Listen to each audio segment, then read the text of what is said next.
कृष्ण भगवद्गीता का छठा अध्याय श्लोक नंबर 22वां। यहाँ लब्धता चापर लाभमन्यते नाधिकते या सामंजस्य न दुखेन गुरु कृपणानि विचार ललिते। इसका अर्थ जिस लाभ की प्राप्ति होने पर उससे अधिक कोई दूसरा लाभ उसके मानने में नहीं आता और जिसमें स्थित होने पर वह बड़े भारी दुख से भी विचलित नहीं किया जा सकता।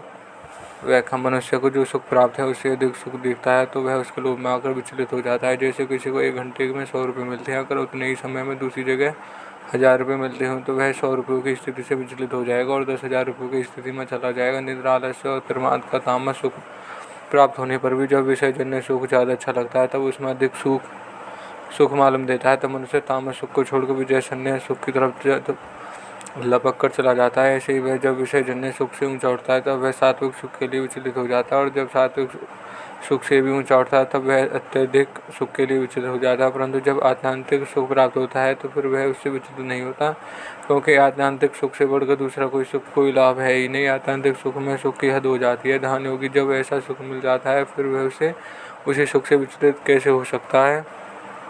विचलित होने का दूसरा कारण है कि लोभ तो अधिक होता है पर उसमें साथ में महान दुख हो तो इसमें महान लाभ से विचलित हो जाता है। जैसे 1000 रुपये मिलते हों तो साथ में फिर प्राणों का भी खतरा हो तो मनुष्य 1000 रुपये से विचलित हो जाता है। ऐसे मनुष्य जिस किसी स्थिति में होता है वह वहाँ पर भयंकर आफत आ जाती है तो मनुष्य उस स्थिति को छोड़ देता है। परंतु यहाँ भगवान कहते हैं कि अत्यंतिक सुख में स्थित होने पर योगी बड़े से बड़े दुख से भी विचलित नहीं किया जा सकता। जैसे किसी कारण से शरीर आदि को फांसी दे दी जाए, शरीर के टुकड़े टुकड़े कर दिए जाए, आपस में भिड़ते 2 पहाड़ों में बीच में शरीर दबाकर पीस जाए तो जीते जी शरीर की चमड़ी उतरी जाए, शरीर में तरह तरह के छेद किए जाएं, उबलते हुए तेल में शरीर को डाला जाए। इस तरह के गुरुतर महान भयंकर दुखों को एक साथ आने पर भी वह विचलित नहीं होता। वह विचलित क्यों नहीं किया जा सकता? कारण है कि जितने भी दुख होते हैं वे सभी प्रकृति के राज्य में अर्थात शरीर, इंद्रिय, मन, बुद्धि में ही आते हैं। कि आत्यंतिक सुख शरीरों बहुत प्रकृति से अतीत तत्व है, परंतु जब शुरू प्रकृति से हो जाता है अर्थात शरीर के साथ तादे में कर लेता है तब वह प्रकृति जन्य अनुकूल प्रतिकूल परिस्थिति में अपने सुखी दुखी मानने लगता है। जब वह प्रकृति के तह का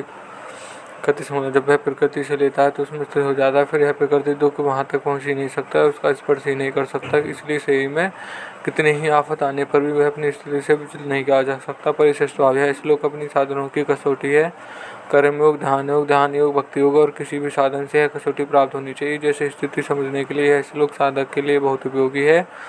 जीव मात्र का ध्येय यही होता है कि मेरा दुख मिट जाए और सुख मिल जाए। तो इस श्लोक में वर्णित स्थिति को भी पूर्ण न मान ले, इसके लिए उसको यह श्लोक माने रखना चाहिए जिसमें लाभ का तो अंत है नहीं और दुख का लेश भी नहीं। ऐसे दुर्लभ पद मनुष्य मात्र को मिल सकता है, परंतु वह भोग और संग्रह में लगकर कितना कर सकता है इसका कोई परवाह नहीं है। संबंध जिस सुख की प्राप्ति होने पर उसको अधिक लाभ की संभावना नहीं रहती और जिसमें स्थित होने पर बड़ा भाव दुख भी विचलित नहीं करता। ऐसे सुख की प्राप्ति के लिए आगे के श्लोक में प्रेरणा करते हैं और यह श्लोक